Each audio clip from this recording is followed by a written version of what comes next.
I was going through quickly because I wanted to work up to these materials in chapter 13 and 14, and I was hoping of Matthew, and I haven't been picking up all the parallels in Luke and Mark. We'll take a look at John after this.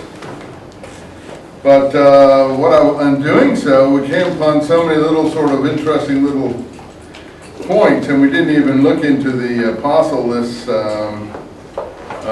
etc. But still,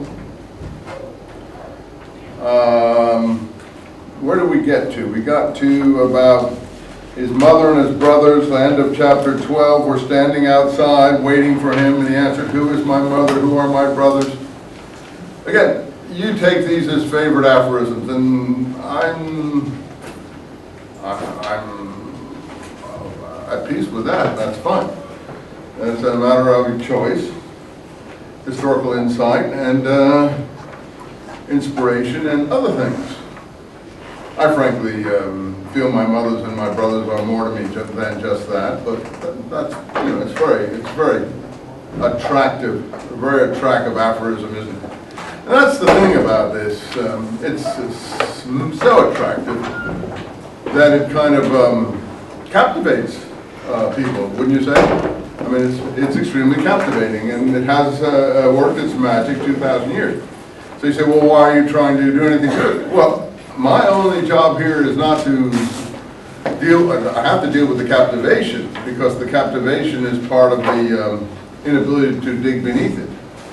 So that has to be dealt with, but I'm looking for the history. If I were just doing a Christian theology course, I wouldn't be doing any of what I'm doing here. But it's the historical Jesus course. So I'm obliged to do these things that are rather unpleasant, and the deeper we get now, the more unpleasant it will appear to many people who are on the inspirational side of it. And I can only ask you to indulge me and to be forgiving, as you're supposed to be, in your theological view of the world, though I'm not sure how forgiving people really are, as I've told you. In any case, so I take this as part of the polemics of the time, historically speaking. You take it as inspiration, or many of you do. And others of you are just sort of, prove it to me, let me see, wait and see. So these are things you have to weigh. And a lot of it, as you see, depends on how historical you want to get, how critical you want to get, and you know, basically your outlook. So that's an individual conscience question you have to answer for yourself. You see, I've already over and over again shown that I don't have any conscience question where material of any kind is concerned, whether it's rabbinical, Muslim, you know, those of you who've taken my ethnic diversity course know I'm very unkind to the Bhagavad Gita, though I think it's a very charming little book and so on. But you know, I pound away at that particular book. I don't have any sacred cows in religion. I think rabbis are sacred? You've got that wrong. Just listen to me at home, and you wouldn't think that. So you know, I say, well, what are you, just an iconoclast? Well, I think that a lot of things floating around are not on the level people think they are, and I think people deserve something higher. That's all. And I think that, not that you're going to get it. If you can see from the political scene or the newspaper scene or any other scene, I hear that the Great Herons are coming on the TV tonight, and my God, they never called me. I know that, and it's on one of the public TV half-hour program or something on the fact of the droppings of the great blue herons being a health hazard. So no one talked to me about that special, though they're capitalizing on some of the agitation we created. And I really have a thing about the press doing that.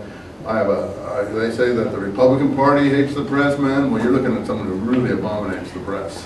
Because I, unfortunately, have had experience with them. They're so superficial.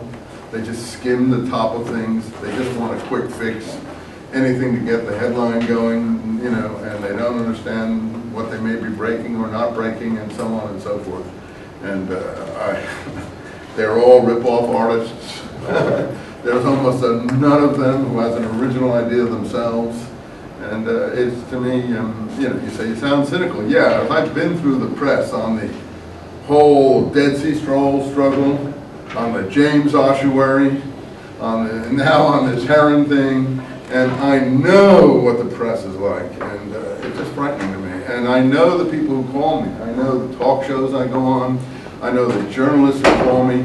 They don't do their homework. They're so superficial. They know no history. They have no culture. You think if someone went into the press, then he'd want or she want to be a sophisticated cultural person? Yeah. It's just shocking. Yeah. Where do you stand on the James, what is it, ossuary? Oh, that's a forgery. I said it the first day it came out. Read the first chapter of my book, the New Testament Code. I had an article in the op-ed piece in the Los Angeles Times on the first week it came out. I think a discovery that's just too perfect. It was entitled. And I'm sure it was based on my book, James, Brother of Jesus. I have no doubt of that. People in Israel didn't know who James was before that, but that book was reviewed very favorably in the Jerusalem Post in 1997, extremely favorably, and I'm sure it was read by those who are in the antiquities industry in Israel, and the penny dropped. And so when they found an appropriate ossuary, they forged the rest. And you know, so pat, it was pathetic. But you know, all the pseudoscience came out. Anyway, read the cover of my New Testament Code. There's a whole thing about that on the cover, and there's a whole section in the first chapter on that particular thing, second chapter. But go Google up my article, op-ed page in the LA Times called "Discovery That Was Just Too Perfect," and that was written. Well, it takes a couple of days to get it in the paper, but I was interviewed on AP and everything. I said, forgery. It was just it was what the believer was aimed at, a modern believer, what a believer would have thought, you know.